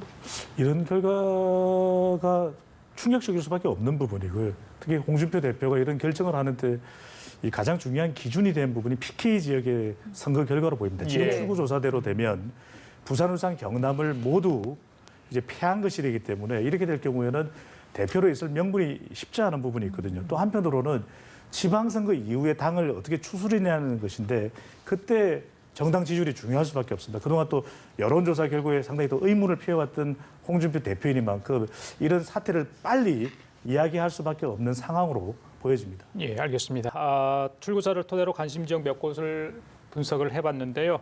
글쎄요, 저희들이 방금 전에 경남지사 얘기를 했고요. 부산시장 얘기 좀 할까요? 오거돈 후보. 글쎄 뭐 건강 관련 논란의 상대 후보의 그 자기의 건강 진단서까지 좀 보여주는 그런 상황도 있었는데 그쪽은 일단은 민주당 후보가 이긴 걸로 출구조사 결과 나왔습니다. 그렇죠. 무소속으로도 나가보고 뭐 여러 가지 방법을 해서 이제 예. 이번에 당선이 만약에 사실이 판명이 되면 이제 당선이 되는 건데 본인이 그러니까 개인으로서도 상당히 이제 고난의 시간을 거쳐서 이제 당선이 되는 거지만 정당의 차원에서도 이거는 어떻게 보면 획기적인 사건이거든요. 민주당의 시장이 단 한 번도 없었습니다. 근데 이 부분을 민주당의 이름으로 그러니까 전번에 이제 2014년이죠. 2014년에 이 민주당이 대구에서만 해도 김부겸 후보 같은 경우에 민주당 후보로 나간 거예요. 근데 그 당시에는 이제 오거돈 후보가 무소속으로 나간 거잖아요. 그런데 예. 이제 민주당이라는 당 이름으로 이렇게 당선되는 거기 때문에 PK 지역 본산이라고 할 수 있는 부산에 이제 제대로 하나의 어떤 시작점을 만들었다. 예. 개인적으로도 굉장히 이제 큰 성과고 정당으로서도 큰 디딤돌이 형성이 됐다라고 예. 예, 뭐 평가를 해볼 4년 수 전에는 이제 서병수 후보에게 1.3%포인트 차 굉장히 간발의 차로 떨어졌었기 때문에 이번에는 또 굉장히 큰 표차로 압승을 할 것이다. 뭐 20% 이상의 차이로 이제 당선이 될 것이라는 출구 조사가 나오고 있기 때문에 뭐 본인 스스로에게도 굉장히 의미 있는 날이 아닐까라는 생각이 듭니다. PK 지역을 좀 짚어봤고 이번에는 TK 지역을 또 살펴봐야겠죠. 이 지역을 유일하게 이 지역만 지금 출구 조사 결과대로라면 자유한국당이 수성에 성공한 지역이거든요. 대구시장 일단 어떻게 보십니까? 사실은 대구시장 이 경우에도요. 전국 17개 시도 중에서 제주를 빼고 나면 권영진 후보가 가장 낮은 지지율을 기록하고 있어요. 그래서 그 경북지사도 또 그다음이고. 그래서 이번 전체의 판의 흐름, 그러니까 정당 지지도에 따른 그리고 여권에 따른 여당에 대해서 힘을 실은 부분이 여실히 나타났고, 그리고 또 한 부분을 볼 수 있는 게 경북과 다르게 경북도 마찬가지입니다. 사실은 대구시장의 경우에 민주당 후보의 경우에 어떤 인물론, 인지도 차원도 짚어보지 않을 수가 없어요. 그래서 그런 부분이 작용한 부분은 있었고, 예. 다만 이제 아까도 제가 말씀드렸지만은 현직 대구시장으로서 권영진 후보가 나섰는데 압승은 하지 못했다. 뭐 이런 부분으로 정리할 수 있을 것 같아요. 저는 이 부분은 굉장히 좀 큰 변화라고 봐요. 우리가 예. 민주당이 대구 경북에 후보자를 이렇게 많이 낸 적이 없습니다. 구청장을 7명이나 내고 지금 격차도 이 정도로 이제 어떻게 보면 아주 과격하게 얘기하면 진 거다라고 얘기해도 과언이 아닐 정도로 큰 변화가 지금 내부적으로 흐르고 있는 것이고요. 경북 같은 경우도 기초단체장을 지금 17명이 공천이 됐어요. 예. 그러니까 과거는 후보자를 찾기가 굉장히 어려웠던 겁니다. 근데 그거 자체가 이렇게 이제 충원이 되는 것은 결국에는 TK 지역에서도 민주당이라는 당이 대한정당으로 이미 자리를 잡았다라고 해도 과언이 아닌 상황으로 변해간 것이죠. 굉장히 긴장을 해야 되는 부분이 자유한국당에 있다라고 생각을 합니다. 그러니까 TK 지역의 가장 큰 변화는 지금 광역 단체장 결과도 중요한데 중요 지역들이 있습니다. 이 대구 같은 경우에는 수성구청장 선거 결과가 어떻게 나오느냐, 그리고 경북은 이 구미, 포항, 안동의 결과가 어떻게 나오는지도 이 초미의 관심사거든요. 그리고 예. 이 달성군, 대구 달성군의 결과가 어떻게 나오는지도 아주 우리가 주목할 수밖에 없는데, 그런 이유는 과거에는 이 지역이 주로 이념 대결 구도였는데 지금은 20, 30, 40 세대가 더불어민주당 후보를 지지하고 있거든요. 그만큼 이 자유한국당으로부터 충분한 서비스를 받지 못했다라고 하는 부분이 이 지역에 깔려 있는 만큼 예. 아주 바닥부터의 변화가 일어나고 있던 부분도 우리가 이번 선거 결과에서 주목해야 될 부분으로 보여집니다. 예, 자 투표가 끝나고 1시간 16분이 지났습니다. 지금 각 이제 개표소에서는 개표가 한창이 진행이 될 것 같은데요. 글쎄요, 당선자 윤곽 10시 반 정도에 나타난다고 합니다. 물론 경합 지역은 그 뒤로 시간이 좀 걸릴 것 같습니다. 글쎄요, 저희들이 계속 생중계를 해드릴 텐데요. 신년도를 계속 지켜봐 주시면 좋을 것 같고요. 선거가 끝난다고 해도 그 각 당은 많은 일들을 해야 될 것 같습니다. 정치권 지금 뭐 편안한 상황은 아니죠. 대내외 상황이 만만치 않습니다. 일단은 국회 상황을 보면 여의도에 이제 이번에 지방선거 결과를 가지고 정계 개편 이야기, 또 오은구성 협상을 두고 여러 가지 난항이 예상된다 이야기 나옵니다. 그렇죠. 민주당으로서도 일단은 이런 결과가 그대로 이제 정말 나타난다면, 출구조사가 그대로 현실로 나타난다면, 글쎄요, 물론 기쁘고 뭐 어떻게 주체할 수 없을 것 같지만 이게 마냥 좋아할 일은 아니잖아요. 여러 가지 이번에 지금, 이 결과에 미치는 부분도 또 이게 있습니다. 4월, 5월, 6월 달에 국회를 열었어요. 근데 국회가 사실 다 공전이 됐습니다. 그러니까 이런 부분들을 국민들이 다 보고 있거든요. 그러니 이제 12명 뽑는데 지금 10명이 민주당에게 주는, 그러니까 그 책임을 사실은 야당에게 줬다는 거죠. 지금 국민들이. 근데 지금 12명에서 10명이 민주당에 갔다고 우리가 가정을 하면 이 지금 나와 있는 것이 이제 현실로 드러난다 그러면 이제 의석수가 달라집니다. 그렇죠. 그러니까 의석수가 138석이 되는가요?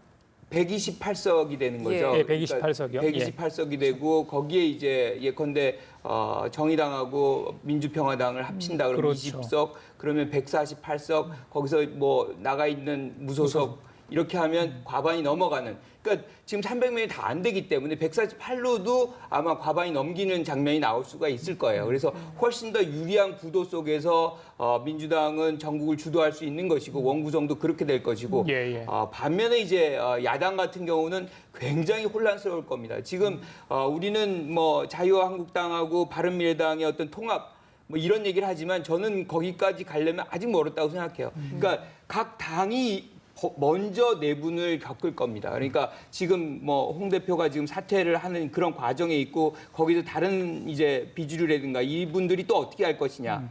또 바른미래당 같은 경우도 지금 뭐 꾹 참고 있던 유승민 대표 같은 경우가 어떻게 할 것이냐. 이 장면들이 각 당에서 벌어질 것이기 때문에 두 당의 통합 얘기는 나중 얘기로 아주 난전을 거듭하는 상황이 올 것이다 이런 생각이 좀 드네요. 예. 교수님. 저는 여야 동시에 정계 개편이 진행될 걸로 봅니다. 여당 같은 경우는 아까 말씀하신 대로 워낙 의석이 늘어납니다. 이제 10곳을 출구조사대로 간다면은 129석이 되지 않습니까? 예. 거기에다가 무소속 3명 중에서 영입을 할 수 있는 의원들이 있습니다. 그렇게 해서 의석을 늘리고 민주평화당이라든지 정의당, 민중당 이렇게 해서 보면은 의석은 과반수를 확보를 한 상태로 봐야 됩니다. 이런 상황에서 또 더 안정적인 전국 구도를 위해서 이제 진행이 될 것이고 또 바른미래당의 그 호남 출신 지역의 의원들 중에 이탈을 하거나 민주당에 올 수 있는 또 아니면은 연대할 수 있는 정치인들이 있습니다. 그런 부분에서 상당히 좋은 부분이 있고 반면에 이제 야당은 이제 책임을 져야 되지 않습니까? 책임을 지는데 각 정당별로 벌어질 텐데 제가 볼 때는 지금 미리 좀 앞서서 말씀드리기는 이런 표현을 써서 어떨지 모르겠습니다만은 제가 볼 때는 완전한 해처 모여 상황으로 가야 되지 않겠느냐, 예. 가지 않겠느냐, 아. 갈 것이다 이렇게 저는 봅니다. 알겠습니다. 예, 법무장님. 선거 결과 이렇게 나오면은 문 대통령 주도권 그리고 여당이 주도권을 잡을 수밖에 없는 정치 국면으로 전개될 수밖에 없는 거죠. 지지율이 더 올라갈 수 있거든요. 대통령은 또 북미 정상회담 이후에 남북 간의 관계가 더 개선되면서 지지율이 올라가게 되고 여당은 또 선거 결과로 지지율이 올라가면서 현실적으로는 여소야대입니다. 하지만 영향력 면에서는 여대 야소의 성격이 강해질 수밖에 없는 것이거든요. 그러면서 지지율은 유지되거나 더 이상 올라가게 되는데 이 반면에 야권은 또 선거 결과의 영향을 받을 수밖에 없습니다. 위축된 그런 지지율로 나타나게 되면 당장 정계 개편을 해야 된다라는 요구는 받을 수 있지만 어디서부터 어디로 가야 될지 알기가 참 쉽지 않거든요. 그런 만큼 이 장기적인 구상을 하면 좋을 텐데 단기적인 구상으로 이 지지율은 또 변화가 있기는 쉽지 않습니다. 그렇다면 상당히 이 기간이 길어질 수밖에 없을 것이고 적어도 대통령의 임기 중반이 지나가는 내년 후반기 또는 국회의원 총선을 앞두고 다시 한번 유권자들의 요구사항이 무엇인지를 반영해서 이 바뀌는 그런 변화의 모습 정도가 아닐까라고 전망을 해봅니다. 네, 야당이 계속해서 주장을 해왔던 게 선거 기간 동안 유세를 하면서 했던 이야기가 독재는 부패한다라는 이야기를 했었거든요. 근데 지금 결과를 보면 사실 여당의 압승이기 때문에 어찌 보면 독재라는 표현이 맞을지 모르겠습니다만 어쨌든 여당이 모든 것을 지금 좌지우지할 수 있는 상황이 됐거든요. 여당이 앞으로 좀 주의해야 될 부분이 있다라고 한다면 좀 어떤 게 있겠습니까? 독재를 하면 좀 불편하고요. 그쵸? 그러니까 예. 그것 자체가 국민이 만든 지형이기 때문에 야권에서 얘기했던 부분이 그렇죠. 있으니까요. 누가 만들었냐가 이제 결정적인 것이고 이제 사실은 지금 말씀하시는 게 내용적으로는 맞아요. 그러니까 몰표가 왔고 한 곳에 힘이 쏠리고 이럴 때 이제 많은 정당들이 우리가 과거의 경험을 본다면 오만해집니다. 예. 그리고 견제를 못 받고. 그래서 양날개로 날아야 되는 것이고 그때마다 이제 국민들의 이익이 어디 있느냐를 계속해서 정당들은 바라보고 그들을 대변하려고 노력해야 네. 되는데 그 부분에서 이렇게 몰표를 받거나 이러면 게을러지는 현상들이 많아요. 그래서 여당은 이 부분에서 민주당이 다름을 보여줘야 된다. 즉 기존의 어떤 많은 지지를 받았던 당들과는 좀 다르게, 좀 더 겸허하게, 좀 더 노력하는 그런 모습들이라는 것이 사실 국민들에게 각인이 될 때 더 많은 지지를 받는 것이지. 예. 지금 보면은 우리가 문재인 대통령이 이제 지지율이 굉장히 높아요. 그런데 뭐 딱히 어떤 높은 이유도 사실 우리가 그렇게 찾기는 어렵습니다. 그런데 이제 그 중에 하나가 굉장히 노력하는 모습이고 소통하는 모습이에요. 그런 것들이 사실은 국민들에게 좀 더 어필이 될 때 이런 어떤 지지율이 형성이 되는 것이기 때문에 예. 민주당 같은 경우도 이제는 그런 어떤 오만에서 벗어나야 되는, 즉 과거의 굴레가 만약에 다른 정당이 있었다면 그런 것들을 답습하지 말아야 되는 교훈을 얻어야 되겠죠. 예, 그 저희들이 표현보다는 예. 아마 독주의 반응을 얻게 될 텐데요. 대통령 지지율이 워낙 높고 이번 지방선거 결과도 출구조사대로라면 압승 아니겠습니까? 그러면 기대치가 또 높아질 수밖에 없거든요. 이 대통령의 소통은 주로 이제 스타일과 태도라면 국민들이 앞으로 이제는 높은 기대치만큼 평가하는 것은 이 북한과 경제일 겁니다. 바로 이 부분을 얼마만큼 이 국민들의 만족 또 눈높이까지 맞춰주냐가 관건이 될 걸로 보여집니다. 예, 자 저희들이 이제 광역자치단체장 그리고 이제 뭐 재보궐 국회의원 선거 관련해서 출구조사 결과를 토대로 해서 여러 가지 분석을 해봤습니다만 사실 저희들이 좀 소홀히했던 부분이 바로 교육감 선거 그렇지 않겠 싶어요. 국민들 사실 저도 뭐 자녀를 두고 있는 상황에서 저는 굉장히 신중하게 이번 투표를 했었습니다. 근데 이제 지방자치단체 선거하고 같이 시즌의 교육감 선거에 대한 어떤 실효적인 문제들에 대한 논의도 굉장히 많이 있던 게 사실이거든요. 그 부분 어떻게 보세요, 이정 교수님? 예, 사실은 그 교육감 선거가 국민적 관심을 끌기가 굉장히 어려운 구조입니다. 정당 추천제가 아니기 때문에 공천을 받아서 나오는 후보가 아니기 때문에 당력이 모아지지도 않고 그리고 또 교육자 출신들이 주로 오기 때문에 어떤 정치 행위나 이런 부분들이 익숙한 것도 아니에요. 그런 상황에서 조금 광역시장이나 재보궐선거 12곳이 있고 이런 어떤 흐름 속에 묻혀가는 부분이 있는데 예. 근데 중요성으로 따지자면은 정말 빠질 수 없는 부분이죠. 그렇죠. 예. 제가 아까 처음에 말씀드렸습니다마는 사용하는 예산만 해도 한 70조가 되지 않습니까? 68조가 넘는단 말이에요.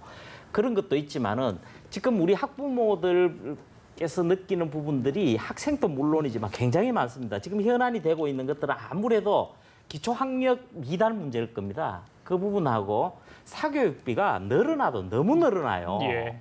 그리고 또 그 방과 후 학교 아이 돌봄이라든지 영어 수업 같은 게 그나마 좋았었는데 이 부분을 대해서 없애는 것에 대해서 문제가 있지 않느냐 예, 예. 이런 논점이 있고 그다음에 이제 혁신학교 부분 등등해서 있습니다만은 지금 이 부분에 대해서도 전체 흐름 속에 묻혀가 버리니까 아무래도 진보 성향의 이 후보들이 다소 유리한 구도로 그냥 흘러가 버린 측면이 있다 이렇게 보여집니다. 알겠습니다. 국민들이 행사하는 신성한 투표, 정당과 후보들에게 많은 숙제를 안기죠. 일단 승리한 당 자만하면 안 될 것 같고요. 또 패배한 당 반성의 기회로 삼아야 되지 않을까 싶습니다. 자, 오늘 김관옥 계명대 교수, 현경병 성균관대 초빙 교수, 배종찬 리서치 본부장과 함께 얘기 나눠봤습니다. 세 분 고생하셨습니다. 고맙습니다. 감사합니다.